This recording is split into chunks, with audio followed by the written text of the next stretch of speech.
ಓಂ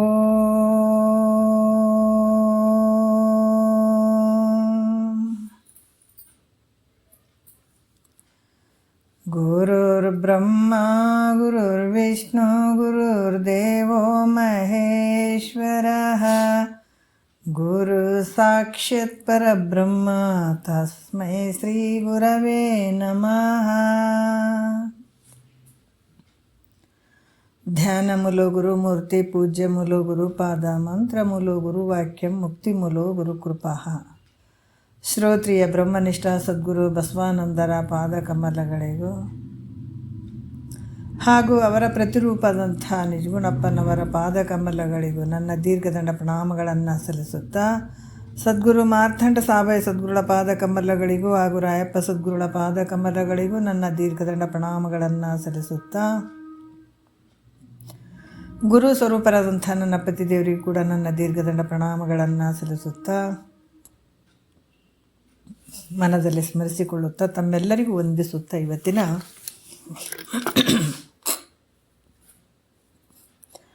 ನಿಜಗುಣರು ರಚಿಸಿದಂಥ ಕೈಬಲ್ಲೆ ಪದ್ಧತಿ ಬಹಳ ವಿಶೇಷವಾದಂಥದ್ದು. ಜಗತ್ತಿನ ಒಳಗೆ ನೋಡ್ರಿ, ಈ ಒಂದು ವೇದಗಳನ್ನು ಬರೆದಿದ್ದಾರೆ, ಭಗವಂತನ ವಾಣಿ. ಇಲ್ಲಿ ಕರ್ಮಕಾಂಡ, ಉಪಾಸನೆ ಕಾಂಡ ಇದೆಲ್ಲ ಯಾಕೆ ಮಾಡಿದರು? ಕರ್ಮದಲ್ಲಿ ಪೂಜಾ ಪುರಸ್ಕಾರಗಳು ಇವೆಲ್ಲ ಬರ್ಕೊಂಡು ಬಂದಿದ್ದಾರೆ. ಯಜ್ಞ ಯಾಗಾದಿಗಳು, ಪೂಜೆ, ಜಪ, ತಪ ಇವೆಲ್ಲ ಈ ಒಂದು ಕರ್ಮ ಉಪಾಸನೆಗಳಲ್ಲಿ ಬರ್ಕೊಂಡು ಬಂದಿದ್ದಾರೆ. ಮೂಲ ಉದ್ದೇಶ ಏನು? ಮಹಾತ್ಮರ ಮೂಲ ಉದ್ದೇಶ ಏನು ಅಂತಂದಾಗ, ಭೋಗದ ಅಪೇಕ್ಷೆ ನಿನಗಿದ್ರೆ ಭೋಗದ ಅಪೇಕ್ಷೆಯಿಂದ ನೀ ಪುಣ್ಯಗಳನ್ನು ಮಾಡಿಕೊಂಡು ಅವನ್ನ ಸಂಪಾದನೆ ಮಾಡ್ಕೊಳಕ್ಕೂ ಬರ್ತದೆ ಇವುಗಳಿಂದ.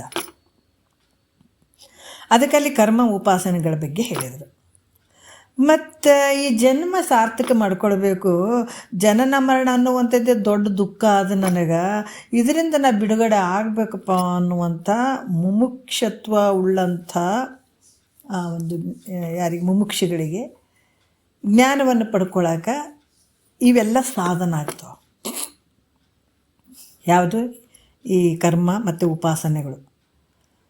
ಇದೇನು ಮಾಡೋದಂದರೆ, ಯಾವುದು ಫಲಾಪೇಕ್ಷೆ ಇಲ್ಲದೇ ನಿಷ್ಕಾಮ ಭಾವದಿಂದ ನಾವು ಪೂಜೆಗಳನ್ನು ಮಾಡಿದಾಗ, ಭಕ್ತಿಯನ್ನು ಮಾಡಿದಾಗ ಆವಾಗ ನಮ್ಗೆ ಜ್ಞಾನದ ಮಾರ್ಗ ಸಿಗ್ತದೆ. ಇಲ್ಲಾಂದ್ರೆ ಜ್ಞಾನದ ಮಾರ್ಗ ಸಿಗಂಗಿಲ್ಲ. ಬರೀ ಭೋಗದ ಅಪೇಕ್ಷೆ ಇಟ್ಕೊಂಡು ನಾವು ಫಲಾಪೇಕ್ಷೆ ಇಟ್ಕೊಂಡು ಇಂಥ ಒಂದು ಕರ್ಮವನ್ನು ಮಾಡಿದಾಗ ಅಲ್ಲಿ ನಮಗೇನು ಸಿಗ್ತದ? ಭೋಗದ ವಸ್ತುಗಳೇ ಸಿಗ್ತಾವೆ. ಆದ್ರೆ ಮುಕ್ತಿ ಮಾರ್ಗ ಸಿಗಂಗಿಲ್ಲ. ಅಲ್ಲಿ ಮುಕ್ತಿ ಮಾರ್ಗ ಸಿಗಬೇಕಾಗಿತ್ತಂದ್ರೆ ಫಲಾಪೇಕ್ಷೆ ಇಲ್ಲದೇ ನಾವು ಮಾಡುವಂಥದ್ದು ಕರ್ಮ ಆಗಿರಬೇಕು, ಉಪಾಸನೆ ಭಕ್ತಿ ಆಗಿರಬೇಕು. ಅಂದಾಗ ಮಾತ್ರ ಜ್ಞಾನ ಮಾರ್ಗ ಸಿಗುವಂಥದ್ದು. ಹಾಗಾಗಿ ಇವೆಲ್ಲ ವೇದ ಉಪನಿಷತ್ತುಗಳು ಯಾವ ಉದ್ದೇಶದಿಂದ ಇಷ್ಟೆಲ್ಲ ಕರ್ಮ ಉಪಾಸನೆಗಳು ಹೇಳಿದಾರಪ್ಪ ಅಂದ್ರೆ, ಜ್ಞಾನವನ್ನು ಪಡ್ಕೊಳ್ಳಿ ಅಂತ. ಪ್ರತಿಯೊಬ್ಬ ಈ ಭೂಮಿ ಮೇಲೆ ಏನು ಶರೀರ ಹೊತ್ಕೊಂಡು ಬಂದಿದ್ದಾರನಲ್ಲ, ಪ್ರತಿಯೊಬ್ಬರು ಒಂದಲ್ಲದ ಒಂದು ಜನ್ಮದಲ್ಲಿ ಈ ಜ್ಞಾನವನ್ನು ಪಡ್ಕೊಳ್ಳೇಬೇಕು. ಅದು ಯಾವ ಜನ್ಮ ಶ್ರೇಷ್ಠ ಅಂದರೆ ಮಾನವ ಜನ್ಮ. ಇದು ಒಂದು ಬಿಟ್ಟರೆ ಅನ್ಯ ಶರೀರಗಳಿಗೆ ಮುಕ್ತನಾಗುವಂಥ ಭಾವ ಅಂದರೆ ಯೋಗ್ಯತೆ ಇಲ್ಲ. ಅವು ಯಾವಕ್ಕೂ ಅವಕಾಶ ಇಲ್ಲ. ಮನುಷ್ಯನಿಗೆ ಮಾತ್ರ ಅವಕಾಶ ಐತಿ ನೋಡ್ರಿ. ಏನನ್ನಾದರೂ ಪಡ್ಕೊಳ್ಬಹುದು ಈ ಮನುಷ್ಯನ ಮನುಷ್ಯನ ಶರೀರವನ್ನು ನೋಡ್ರಿ. ಅದಕ್ಕೆ ನಾವು ಮುಕ್ತಿಯನ್ನು ಪಡ್ಕೊಳ್ಳಿಕ್ಕೆ ಭಾಳಷ್ಟು ದೊಡ್ಡ ಒಂದು ಸಾಧನೆ ಇರುವಂಥದ್ದು ಯಾವುದು? ಸಾಧನೆ ಇರುವಂಥದ್ದು ಈ ಶರೀರ. ಅದಕ್ಕಾಗಿ ನಿಜಗೊಂಡ್ರು ಈ ಕೈವಲ್ಯ ಪದ್ಧತಿ ಅನ್ನುವಂಥದ್ದು ಇದನ್ನು ನಾವು ಕೇಳಬೇಕಾದ್ರೆ ಭಾಳ ಜನ್ಮದ ಪುಣ್ಯ ಅಂತ ಹೇಳ್ತಾರೆ, ಒಂದು ಜನ್ಮದ್ದಲ್ಲ. ಮೈತ್ರಿದೇವಿ ಇದನ್ನೇ ಕೇಳಿದಂಥದ್ದು. ಆಕೆ ಇನ್ನೂ ಕೇಳೇ ಇಲ್ಲ.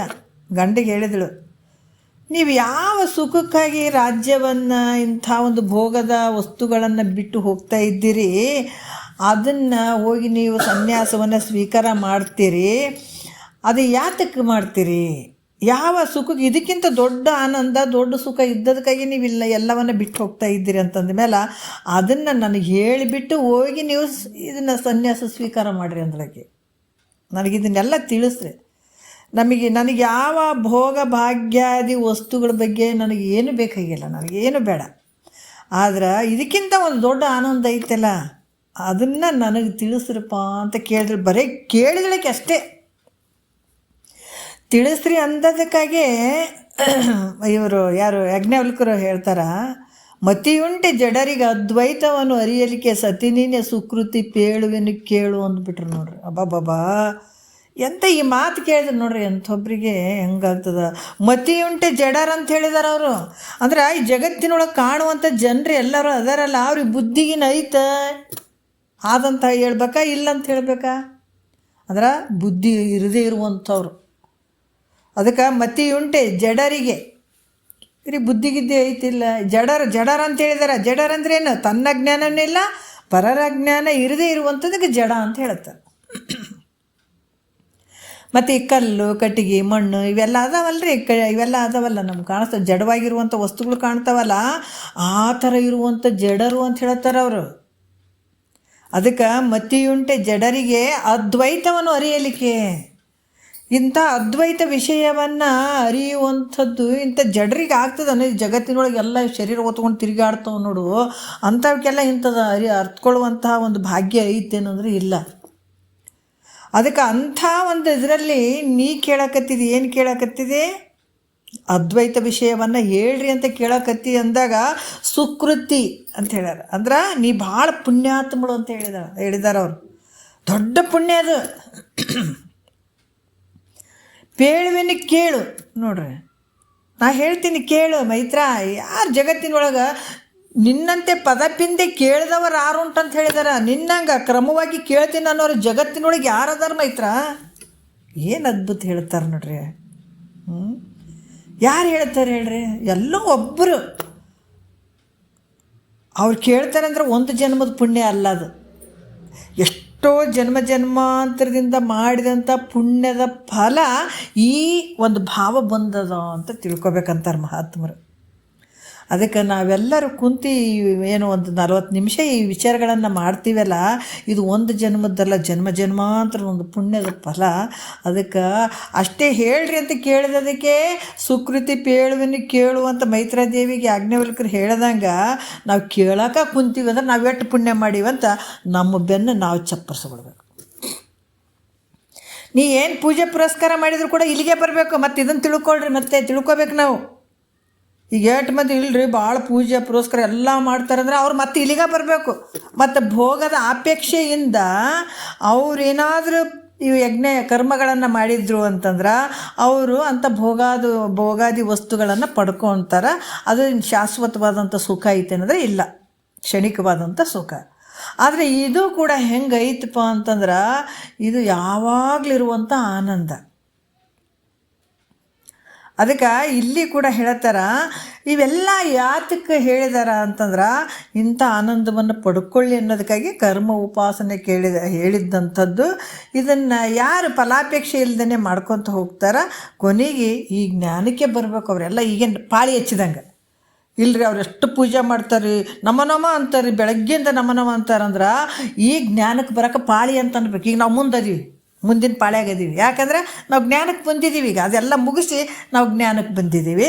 ಅವರು ಇನ್ನು ಪೂಜೆ ಬೆಳಗ್ಗೆಯಿಂದ ನಮ ಅಂತಾರೆ, ಗುಡಿಗುಂಡಾರ ಸುತ್ತಾರೆ. ಏನು ಪೂಜೆ ಮಾಡ್ತಾರೆ ಅವರು, ಏನು ಕರ್ಮಗಳನ್ನು ಮಾಡ್ತಾರೆ ಅವರು, ಏನು ಭಕ್ತಿ ಮಾಡ್ತಾರೆ ಅವರು. ಮಾಡಲಿ ಒಳ್ಳೆಯದು. ಅವರು ಇನ್ನು ಲೈನ್ಯಾಗದಾರ, ಜ್ಞಾನಕ್ಕೆ ಬರೋಕ್ಕಂತ ತಿಳ್ಕೊಬೇಕು. ಅರ್ಥ ಆಯ್ತಲ್ಲ? ಮುಂದಕ್ಕೆ ಬರ್ಬೇಕು ಇನ್ನು ಅವರು. ಇನ್ನು ನಮ್ಮಿಂದ ನಾವೀಗ ಜ್ಞಾನವನ್ನು ಕೇಳಕತ್ತೀವಿ ಅಂದ್ರೆ ಅವ್ರು ಇನ್ನೂ ಹಿಂದೆ ಅದಾರ ಅಂತ ತಿಳ್ಕೊಬೇಕು. ನಾವೀಗ ಮುಂದದೀವಿ, ಮುಂದಿನ ಪಾಳಿಗೆ ಅದೀವಿ, ದಾರ್ಯಾಗ ಈಗ ಅದೀವಿ. ಅದ್ರಾಗ ಈ ನಿಜಗೊಂಡ್ರೆ ಕೈವಲ್ಯ ಪದ್ಧತಿ ಅಂತಂದ್ರೆ ಭಾಳ ಅದ್ಭುತ ರೀ. ಇದು ಭಾಳ ನಮ್ಮನ್ನು ಸೀದಾ ಡೈರೆಕ್ಟ್ ಕರ್ಕೊಂಡು ಹೋಗೋದು ನೋಡ್ರಿ. ಅದು ಆನಂದ ಅನ್ನುವಂಥ ಊರಿಗೆ, ನಮ್ಮದೇ ಊರಿಗೆ ಕರ್ಕೊಂಡು ಹೋಗುವಂಥದ್ದು. ನಮ್ಮೂರು ಹೆಂಗೆ ಐತಪ್ಪ ಅಂತಂದ್ರೆ ಇದ್ದಾಗೆ ಆ ಊರನ್ನ ಕಾಣೋಕ್ಕೆ ಸಾಧ್ಯ ಅದ. ನಾವು ಈ ಊರು ಬಿಟ್ಟು ಬಂದೀವಿ, ಅಲ್ದಾಡಕತ್ತೀವಿ, ಪಿಸಾಚಿಗತ್ಲೆ ಅಲ್ದಾಡಕತ್ತೀವಿ ನೋಡ್ರಿ. ಮಹಾತ್ಮರು ನಿಜಗೊಂಡ್ರು ಅಂತ ಸಿಕ್ಕಿಬಿಟ್ರು. ಯಾವ ಜನ್ಮದ ಪುಣ್ಯನ ನಮ್ಮನ್ನು ಕೈ ಹಿಡ್ದು ಮೆಲ್ಲಕ್ಕೆ ಬರ್ರಿ ಅಂತ ನಮ್ಮನ್ನು ಎಲ್ಲ ಆ ದಾರಿಯಲ್ಲಿ ಕಸ ಕಡ್ಡಿ ಮುಳ್ಳು ನಾನಾ ರೀತಿಯಿಂದ ಇರ್ತಾವ. ಇದನ್ನು ದಾಟ್ಕೊಳ್ರಿ, ಇದನ್ನು ದಾಟ್ಕೊಳ್ರಿ, ಇದು ಬರೋದು ಸಹಜ. ದಾರಿ ಅಂದಮೇಲೆ ಇವೆಲ್ಲ ಇರ್ತಾವ. ಇದಕ್ಕೆ ಬ್ಯಾನೆ ಆಯಿತು, ಮುಳ್ಳು ನಡಿತಪ್ಪ, ಕಲ್ಲು ನಡೀತಂತ ನೀವು ಕುಂದ್ರಬೇಡ್ರಿ.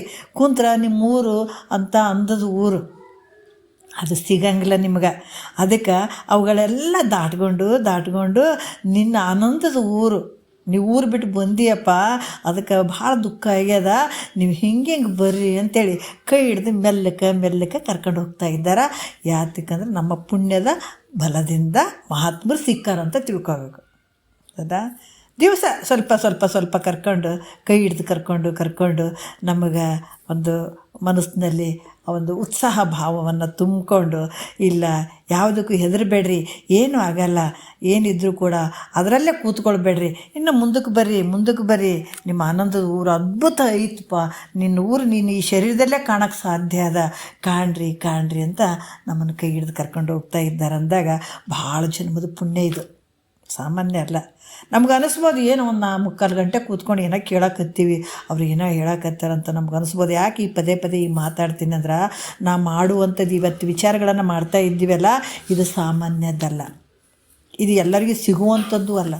ಸಿಕ್ಕರೂ ಕೂಡ ಪಾಪದ ಫಲ ಇತ್ತಂದ್ರೆ ಮನೆಗೆ ಜನ ಇರ್ತಾರಂದ್ರೂ ಕೂಡ ಹೊರಗೆ ಹೋಗ್ಬಿಡ್ತಾರೆ. ಇದು ಕೇಳೋಕ್ಕಾಗಂಗಿಲ್ಲ. ಯಾಕಂದ್ರೆ ಪುಣ್ಯದ ಅನ್ನುವಂಥ ಒಂದು ಬ್ಯಾಂಕ್ ಬ್ಯಾಲೆನ್ಸ್ ಇರಬೇಕಲ್ಲ, ಇದ್ದಾಗ ಮಾತ್ರ ಕೇಳೋಕ್ಕೆ ಸಾಧ್ಯ ಆಗ್ತದೆ. ಅದಿತ್ತು ಅಂದ್ರೆ ಹೊರಗೆ ಹೋಗೋಕ್ಕೆ ಕೊಡೋಂಗಿಲ್ಲ. ಇದು ಕೇಳಾರ್ದಿರಕ್ಕೆ ಕೊಡೋಂಗಿಲ್ಲ, ಅದು ಕೇಳಬೇಕಂತ ಕುಂದಿರ್ಸಿಬಿಡ್ತದೆ ಅದು.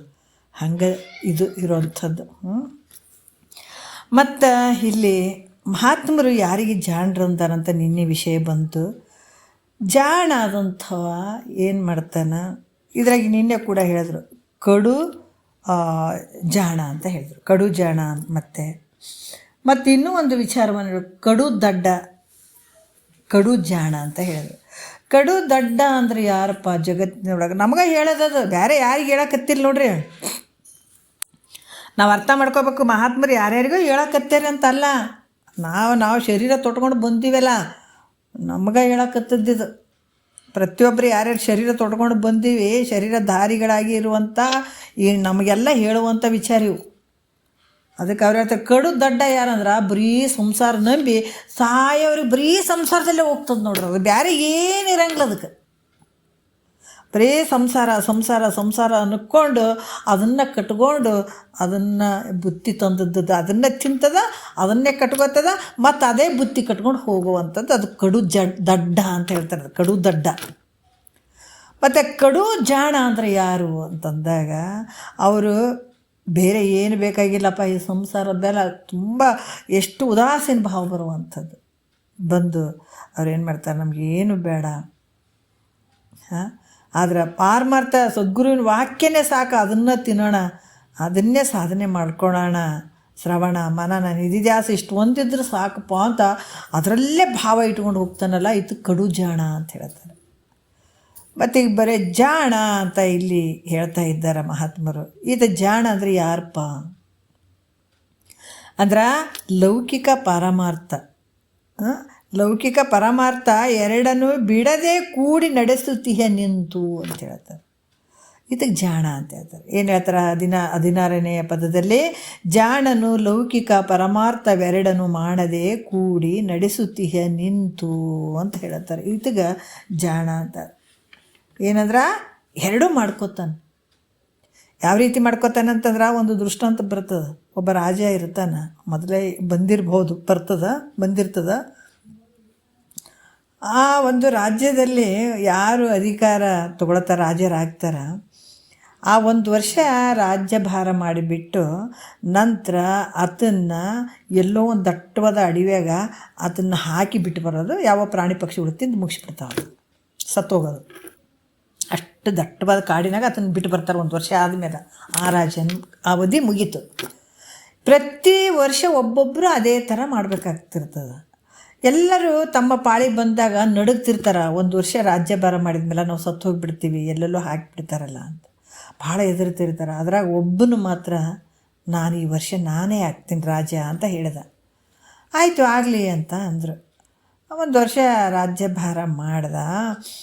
ಆತ ಹೋಗ್ಬೇಕಾದಾಗ ನೋಡ್ರಿ 1 ವರ್ಷ ಮುಗಿಲಿಕ್ಕೆ ಬಂತು, ಇನ್ನೇನಿತ್ತನ್ನು ಒಯ್ದು ದಟ್ಟವಾದ ಕಾಡಿನಲ್ಲಿ ಹಾಕಿ ಬರಬೇಕು. ಅವಾಗ ಖುಷಿ ಇದ್ದಾವ, ಭಾಳ ಖುಷಿ ಇದ್ದ. ಎಲ್ಲರಿಗೆ ಭಾಳಷ್ಟು ವಿಚಿತ್ರ, ಯಾಕೆ ಇಷ್ಟು ಖುಷಿ ಅದನಲ್ಲ, ಸಾಯ್ತೀನಿ ಅಂದರೂ ಕೂಡ ಇವು ನಗ್ತಾ ಇದ್ದಾನ, ಸಾಯ್ತಾನ ಅಂದರೂ ಕೂಡ ನಗ್ತಾ ಇದ್ದಾನಲ್ಲ ಅಂತ ಎಲ್ರಿಗೂ ಆಶ್ಚರ್ಯ ಆಗಿತ್ತು. ಆತ ಮಾತ್ರ ಭಾರಿ ಖುಷಿದಾಗಿದ್ದ. ಇವ್ರು ಒಯ್ದು ಕಾಡಿನಾಗ ಬಿಟ್ಟರು. ಯಾಕೆ ಖುಷಿದಾಗಿದ್ದ ಅಂತಂದ್ರೆ, ಆತ ಮೊದಲೇ ಆ ಕಾಡಿನ ಆಚೆ ಕಡೆ ಒಂದು ಅರಮನೆ ಕಟ್ಸ್ಕೊಂಡ್ಬಿಟ್ಟಿದ್ದಾತ, ಯಾರಿಗೆ ಗೊತ್ತಾಗ್ದೇನೆ ನೋಡ್ರಿ. ಯಾಕಂದ್ರೆ ಆತ ಏನು ಹೆಂಗೆ ಇರಬೇಕನ್ನುವಂಥದ್ದು ತನ್ನ ಅವಧಿ ಒಳಗಡೆ ಆ ಕಡೆದನ್ನು ಮಾಡ್ಕೊಂಡಿದ್ದಾತ, ಎರಡನ್ನೂ ಮಾಡ್ಕೊಂಡಿದ್ದಾತ. ಹಾಗಾಗಿ ಖುಷಿಯಾಗಿ ಹೋಗಿದ್ದಾತ. ಹಂಗೆ ಇಲ್ಲಿ ಕೂಡ ನಮಗೆಲ್ಲ ಮಹಾತ್ಮರು ಎಚ್ಚರಿಕೆ ಕೊಡ್ತಾರೆ, ಬರೀ ಸಂಸಾರದಾಗ ಮುಳುಗಿ ಕೊನೆಗೆ ಸಾಯಬೇಡ. ಸಂಸಾರದಾಗ ಅದಕ್ಕೆ ಮುಳುಗಿ ಏನಾಗ್ತದೆ, ಕೊನೆಗೆ ಸಾಯೋದು ಅಷ್ಟೇ. ಮತ್ತು ಇವ್ರು ಸಾಯಂಗಿಲ್ಲೇನ್ರಿ ಅಂತ ಅನ್ಬೋದು. ಮತ್ತು ಶರೀರ ಹೋಗ್ತದಲ್ರಿ, ಮತ್ತು ಇವ್ರನ್ನೂ ಸಾಯ್ತಾರಲ್ರಿ. ಭಾಳಷ್ಟು ಜನ ಹೇಳ್ತಾರೆ, ಏನು ರೀ ಇಷ್ಟು ಮಹಾತ್ಮರು ಇಷ್ಟೆಲ್ಲ ಹೇಳ್ತಾರೆ ಮಾಡ್ತಾರೆ, ಮತ್ತು ಅವ್ರೇನು ಬದುಕ್ಯಾರೇನು? ಅವರು ಸತ್ತೋಗ್ಯಾರ, ಮತ್ತು ಏನು ಮಾಡಿದ್ರೆ ಎದಕ್ಕೆ ಬಂತು? ಎಲ್ಲ ಸಾಯ್ತಾರಲ್ರಿ. ಏನು ಗೊತ್ತಾಗ್ತದೆ ಅವರಿಗೆಲ್ಲ. ಯಾಕಂದ್ರೆ ಮನುಷ್ಯ ಇರೋದ್ರಾಗ ಇಂಥ ಸವೇದೇ ಇರುವಂಥದ್ದು, ನಾಶ ಆಗದೇ ಇರುವಂಥ ವಸ್ತುವನ್ನು ಕಂಡುಕೊಂಡಂದ್ರೆ ಯಾವಾಗಲೂ ಇರುವಂಥ ವಸ್ತು, ಯಾವಾಗಲೂ ಇರುವಂಥವನತ. ಶರೀರ ಇದು ಸಿಪ್ಪಿ ಇದ್ದಂಗೆ, ಇದು ಏನು ಸುಮ್ಮ ಹೋಗುವಂಥದ್ದು ಅಷ್ಟೇ ಹೊರತಾಗಿ ನೀನು ಯಾವಾಗಲೂ ಇರುವಂಥವನು. ಅದನ್ನು ಕಂಡ್ಕೊಂಡ್ಬಿಟ್ರೆ ಮುಗಿದೋಯ್ತೀನಿ, ಸಾಯುವವನಲ್ಲ ಹುಟ್ಟುವವನಲ್ಲ. ಹಾಗಾಗಿ ಇಲ್ಲಿ ಕೂಡ ಏನು ಹೇಳ್ತಾರೆ, ಈ ಒಂದು ಶರೀರವನ್ನು ಧಾರಣೆ ಮಾಡಿಕೊಂಡಂಥ ಪುರುಷ ಏನು ಮಾಡ್ತಾನೆ, ಲೌಕಿಕ ಮತ್ತು ಪರಮಾರ್ಥ ಎರಡನ್ನು ಬಿಡದೆ ಕೂಡಿ ನಡೆಸ್ತಾನೆ. ಆಮೇಲೆ ಹೆಂಗೆ ನಡೆಸ್ತಾನಂದ್ರೆ, ಈಗ ಸಂಸಾರ ಮಾಡ್ತಾನೆ, ಸಂಸಾರದ ಮಧ್ಯೆ ಪರಮಾರ್ಥಕ್ಕೊಂದು ಟೈಮ್ ಇಟ್ಕೊಳತ್ತಾನೆ. ಯಾಕಂದ್ರೆ ನೀನು ಸಂಸಾರ ಮಾಡಾಕತ್ತೀಯಪ್ಪ, ಕಮ್ಮಗೆ ಸಂಸಾರ ಮಾಡಾಕತ್ತೀರಿ, ಅದಕ್ಕೆ ನಿನಗೆ ಸಪ್ರೇಟ್ ಒಂದು ಸಮಯ ಕೊಡ್ತೇನೆ. ಆವಾಗ ಆಧ್ಯಾತ್ಮ ಸಾಧಿಸ್ಕೊಂಡು ಆವಾಗ ನಿನಗೆ ನೋಡು ಯಾವುದೇ ದುಃಖ ಆಗ್ಲಾರ್ದಂಗೆ ಜನನ ಮರಣವನ್ನು ಬಿಡಿಸುಗೋ, ಯಮದೂತರಿಂದ ಏನು ಒದಿತಾರಲ್ಲ, ಒದ್ಕೊಂತ ಕರ್ಕೊಂಡು ಹೋಗ್ತಾರಲ್ಲ, ಅದರಿಂದ ನೀವು ಬಿಡಿಸ್ಕೊಳಪ್ಪ, ನರಕದ ಬಾಧೆಯನ್ನು ಬಿಡಿಸ್ಕೊಳಪ್ಪ ಅಂತ ಪರಮಾತ್ಮ ಏನಾರ ಸಪ್ರೇಟ್ ಟೈಮ್ ಕೊಟ್ಟಾನ ನಿನಗೆ? ಇಲ್ಲ. ನಿನಗೆ ಅದಕ್ಕೆ ಇದು ಹೋರಾಟ ಅನ್ನುವಂಥದ್ದು ಇದೇ ಕುರುಕ್ಷೇತ್ರ. ಇವೆಲ್ಲವುಗಳ ಮಧ್ಯೆ ನೀನು ಸಮಯ ಇಟ್ಟುಕೊಂಡು ಇದರಲ್ಲಿ ಗೆಲ್ಲಬೇಕಾಗ್ಯದ. ಅದ ಬಾಲ್ಯದಲ್ಲೇ ತಿಳಿಲಾರ್ದಂಗೆ ದಿವಸಗಳು ಹೋಗಿಬಿಡ್ತಾವೆ. ಯೌವನದಲ್ಲಿ ಭಾಳ ದೊಡ್ಡ ಹೋರಾಟ. ಯಾಕಂದ್ರೆ ಈ ಮನ್ಮಥನ ಕಾಟ, ಕಾಮನ ಕಾಟ. ಯಾಕಂದ್ರೆ ವಸ್ತುಗಳನ್ನು ಪಡೆಯುವಂಥದ್ದಾಗಿರ್ಬೋದು. ಅದಕ್ಕೆ ದುರಿತ ಕುಲ ಬಂಧು ಎನಿಸುವ ಯೌವನ ಅಂತ ಹೇಳ್ತಾರೆ. ಯೌವನ ಸಂದರ್ಭದಲ್ಲಿ ಭಾಳಷ್ಟು ಪಾಪದ ಕೆಲಸಗಳು ನಡೆದು ಬಿಡ್ತಾವೆ. ಅದರಲ್ಲಿ ಬಹಳ ಎಚ್ಚರಿಕೆ ಇರಬೇಕು. ಗೊತ್ತಾಗದೇ ಆ ಮನಸ್ಸು ಆ ರೀತಿ ತೊಗೊಂಡು ಹೋಗಿಬಿಡ್ತದ. ಆ ಸಂದರ್ಭದಲ್ಲಿ ಆ ವ್ಯಕ್ತಿ ಭಾಳಷ್ಟು ಒಂದು ಎಚ್ಚರಿಕೆ ಇರಬೇಕಾಗ್ತದೆ. ಭಾಳಷ್ಟು ತಪ್ಪು ಕೆಲಸಗಳು ನಡೆಯುವಂಥದ್ದು ಯೌವನ ಸಂದರ್ಭದಲ್ಲಿ. ಬಟ್ ಅಲ್ಲಿಂದನೇ ನಾವು ಈ ಒಂದು ಎಚ್ಚರಿಕೆಯನ್ನು ವಹಿಸಿಕೊಂಡು ಅಲ್ಲಿ ಮಹಾತ್ಮರ ವಾಕ್ಯಗಳನ್ನು ಕೇಳ್ಕೊತ, ನಮಗೆ ಇಲ್ಲಿ ಹೆಂಡತಿ ಮಕ್ಕಳು ಸಂಸಾರ ಆದರೂ ಕೂಡ ಅದರ ಜೊತೆಯನ್ನು ಪರಮಾರ್ಥವನ್ನು ಮಾಡ್ಕೊಳ್ಳುವಂಥದ್ದು ಏನಿರ್ತದಲ್ಲ, ಅದು ಭಾಳಷ್ಟು ದೊಡ್ಡ ಕೆಲಸ. ಮನಸ್ಸನ್ನು ಒಂದು ಹಿಡಿತದಾಗ ಇಟ್ಕೊಂಡು ಒಂದು ದಾರಿಯಲ್ಲಿ ತೊಗೊಂಡು ಹೋಗುವಂಥದ್ದು. ನೋಡಿರಿ, ನಾವೆಲ್ಲ ಲೌಕಿಕದಾಗ ಒಂದು ಗಾಡಿ ಇಲ್ಲಿಂದ ಒಂದು ಊರಿಗೆ ಹೋಗ್ಬೇಕಾದಾಗ ನಾವು ಹೆಂಗೆ ಬೇಕಂಗೆ ನಡೆಸಿದ್ರೆ ನಾವು ಊರು ಮುಟ್ಟಕ್ಕೆ ಸಾಧ್ಯ ಅದನ್ನು ಚಂದ ಮುಟ್ತೀವೇನ? ಎಲ್ಲ ಎಚ್ಚರಿಕೆ ಇರಬೇಕಾಗ್ತದಿಲ್ಲ. ಈ ಕಡೆ ತಗ್ಗಿರ್ತದ, ಈ ಕಡೆ ತಗ್ಗಿರ್ತದ, ಎದುರುಗಡೆ ಮನುಷ್ಯರು ಬರ್ತಿರ್ತಾರೆ, ದನ ಕರಗಳು ಬರ್ತಿರ್ತಾವ, ಬೇಕಾದಷ್ಟು ವೆಹಿಕಲ್ಸ್ ಎಲ್ಲ ಬರ್ತಿರ್ತಾವ. ಅವೆಲ್ಲವುಗಳನ್ನು ನೋಡಿಕೊಂಡು ಎಚ್ಚರಿಕೆಯಿಂದ ನಾವು ತೊಗೊಂಡು ಹೋದಾಗ ಊರು ಮುಟ್ತೀವಿ ಚೆಂದಾಗಿ. ಇಲ್ಲಾಂದ್ರೆ ಏನು ಗತಿ ಆಗಂಗದ?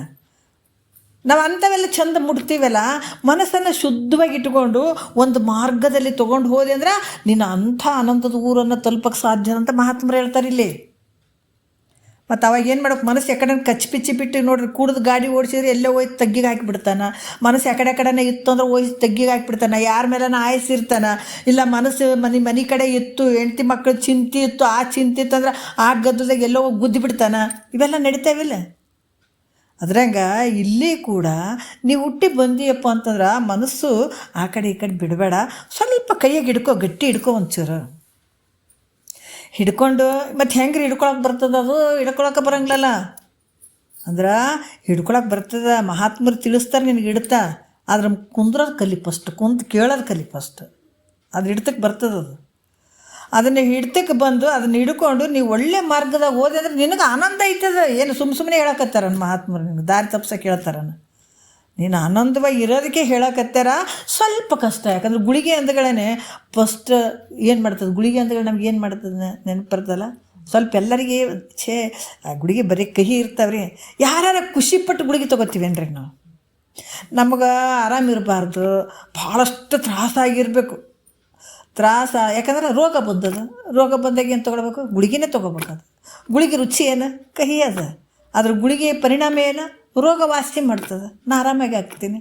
ಆದರೆ ರೋಗ ವಾಸಿ ಮಾಡುವಂಥ ಗುಳಿಗೆಯನ್ನು ಪ್ರೀತಿಯಿಂದ ನಾವು ತೊಗೊಳ್ತೀವಿ ಅನ್ನೋದ್ರೆ, ಡಾಕ್ಟ್ರು ಕೊಟ್ಟಾರ್ರಿ 5 ದಿವಸ ಕೋರ್ಸ್ ಐತ್ರಿ, 1 ತಿಂಗಳು ಕೋರ್ಸ್ ಐತ್ರಿ, 6 ತಿಂಗಳು ಕೋರ್ಸ್ ಐತ್ರಿ, 1 ವರ್ಷ ಕೋರ್ಸ್ ಐತ್ರಿ, ಡಾಕ್ಟ್ರು ಕೊಟ್ಟಾರ್ರಿ ತೊಗೊಳ್ಳಬೇಕಲ್ರಿ ಅಂತ ತೊಗೊಳ್ತೀವಿ. ಆದ್ರೆ ಖುಷಿಯಿಂದ ತೊಗೊಳ್ತೀವಿ ಅನ್ನೋದ್ರೆ, ಇಲ್ಲರಿ ಡಾಕ್ಟ್ರು ಕೊಟ್ಟಾರ ಆರಾಮಾಗ್ತೀವಿ ಅಂತ ಕೊಟ್ಟಾರ್ರಿ ಅಂತ ಹೇಳ್ತೀವಿ. ಅದು ಯಾರು ಖುಷಿ ಪಟ್ಟು ತೊಗೊಳಂಗಿಲ್ಲ. ರುಚಿಯಾದಂತ ತೊಗೊಳ್ತೀವಿ ಏನಂದ್ರೆ ಕಹಿನೇ ಇರ್ತದೆ ಅದು. ಮತ್ತು ಅದರ ಪರಿಣಾಮ ಅದ್ರದ್ದು ಏನಾಗ್ತದಪ್ಪ ಅಂತಂದ್ರೆ ನಾವು ಆರಾಮಾಗ್ತೀವಿ. ಅದ್ರಾಗ ಈ ಶಾಸ್ತ್ರ ಕೂಡ ಹಾಗೇನೆ ಕೂತ್ಕೊಂಡು ಕೇಳಬೇಕು. ಕೂಡ್ಬೇಕಾದ್ರೆ ಇದು ಹೊರಗೆ ಹೋದಂಥ ಮನಸ್ಸು ಒಳಗೆ ಬರ್ಬೇಕಾದ್ರೆ ಭಾಳ ಕಷ್ಟ ಐತಿದು. ಮತ್ತು ಇಲ್ಲರಿ ನಮ್ಗೆ ಹಂಗಾಗಕತ್ತದ್ರಿ, ಮತ್ತು ಕುಂದ್ರಕ್ಕೆ ಆಗವಲ್ದು ಬಿಡ್ರಿ, ಸ್ವಲ್ಪ ಹೊರಗಡೆ ಅಲ್ಲಿ ಇಲ್ಲಿ ತಿರುಗಾಡೋದೇ ಚಲೋ ರೀ, ನಮ್ಗೆ ಕುಂದ್ರಕ್ಕೆ ಆಗಂಗಿಲ್ಲ ರೀ ಅಂತಂತಿರ್ತಾರೆ. ಯಾಕೆ ಮಹಾತ್ಮರಿಗಿನ ಹೆಂಗೆ ಆಗ್ಯದ, ಅವ್ರಿಗೇನು ಮಹಾತ್ಮರು ವಾಕ್ಯ ಕುಂತು ಕೇಳ್ಬೇಕಂತ ಪಟಕ್ಕನ ಬಂದು ಕುಂತ್ಗಳೇ ಅವ್ರ ಮನಸ್ಸು ಅಲ್ಲೇ ತಮ್ಮೊಳಗೆ ಕೂತ್ಕೊಂಡು ಪಟ್ ಕೇಳಿಕೆ ಪಟ್ ಮುಕ್ತರಾಗ್ಯಾರನ. ಅವರು ಹೋರಾಡ್ಯಾರ, ಭಾಳಷ್ಟು ಹೋರಾಡ್ಯಾರ. ಮನಸ್ಸನ್ನು ಹಿಡ್ಕೊಂತಂದು ಗುರುಗಳ ಮುಖಾಂತರ ಕುಂದಿರಿಸಿ ಸೇವಾದಿಗಳನ್ನು ಮಾಡಕ್ಕೆ ಹಚ್ಚಿ ಅವರು ಒಂದು ಹಿಡಿತದಾಗ ಇಟ್ಕೊಂಡು ದೊಡ್ಡ ಹೋರಾಟ ಮಾಡಿದ್ದಾರೆ. ಅವ್ರೇನು ಸುಮ್ಮನೆ ಆಗಿಬಿಟ್ಟಿಲ್ಲ ಮಹಾತ್ಮರು, ಭಾಳ ಕಷ್ಟಪಟ್ಟಿದ್ದಾರೆ ಅವರು ಕೂಡ. ಅದಕ್ಕೆ ಮತ್ತು ನೀನು ಹೆಂಗೆ ಮಾಡತ್ತ, ಮತ್ತು ಮಾಡಲಿಲ್ಲ ಅಂದ್ರೆ ಬಗೆಹರಂಗಿಲ್ಲ. ಮತ್ತು ಎಷ್ಟು ಜನ್ಮಗಳು ಹೋಗ್ತಾವನ, ಹಿಂಗೆ ನಾಯಿ ನರಿ ಹಂಗೆ ಸತ್ಕೊಂಡು ಬರಬೇಕಾಗ್ತದೆ. ಪ್ರಯತ್ನ ಕಷ್ಟ ಇರುವಂಥ ಸಂಸಾರಕ್ಕೆ ಭಾಳಷ್ಟು ಪ್ರಯತ್ನ ಮಾಡ್ತಿದ್ದೆಲ್ಲ.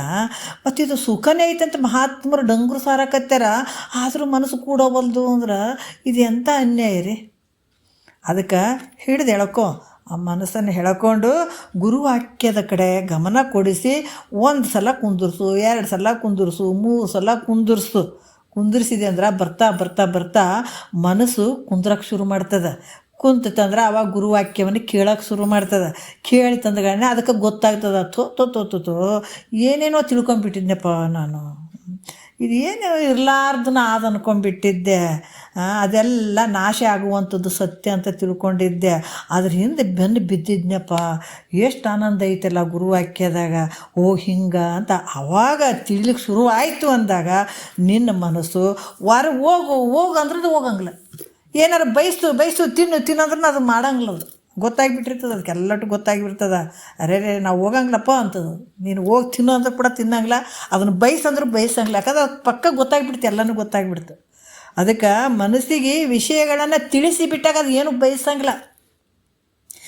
ಏನು ಬಯಸಲಿಲ್ಲ ಅಂದ್ರೆ ಮತ್ತು ನೀನು ಹೆಂಗಿರ್ತಿ, ಆನಂದವಾಗಿರ್ತಿದೆ. ಹೌದಲ್ಲ, ಎಷ್ಟು ಆನಂದವಾಗಿರ್ತಿದೆ. ಮನಸ್ಸು ಯಾವ ಕಡೆ ಬಯಸ್ತೇ ಇದ್ದು ಸುಮ್ಮ ಕಣ್ಣು ಮುಚ್ಕೊಂಡು ಕುಂದ್ರಿ ಎಷ್ಟು ಆನಂದ ಅದ್ರಾಗ. ಮಹಾತ್ಮರು ಹಿಂಗೆ ಹೇಳ್ತಾರೆ, ಈ ರೀತಿ ಮಾಡ್ಕೊಳ್ಬೇಕು. ಮನುಷ್ಯನ ಶರೀರ ಬಂದಾಗ ಈಗ ನಮಗೆ ಸ್ವಲ್ಪ ಕಹಿ ಅನ್ನಿಸ್ದಂಗೆ ಆಗ್ತದೆ, ಗುಳಿಗೆ ಸ್ವಲ್ಪ ಕಹಿ ಅನ್ನಿಸ್ದಂಗೆ ಸ್ವಲ್ಪ ಅನಿಸ್ತದೆ. ಆದ್ರೆ ಬರ್ತಾ ದೊಡ್ಡ ಆನಂದ ಆಗ್ತದೆ. ಇದಕ್ಕೆ ಸಂಸಾರ ಭಾಳ ಚಂದ ಅನಿಸ್ತದೆ. ಗಂಡ ಹೆಂಡತಿ ಮದುವೆ ಆದ ತಕ್ಷಣವೇ ನಾನು ಜೋರು ನೀನು ಜೋ ನಾ ಚಂದ ನೀ ಚಂದ ಅಂತಾರೆ. ಬರ್ತಾ ತೊಯ್ದು ಕಂಬಳಿ ಅಂತಿದ್ರು ತಾತರು. ತೊಯ್ದು ಕಂಬಳಿ ಅದಂಗೆ ಭಾರ ಆಗಿಬಿಡ್ತದೆ.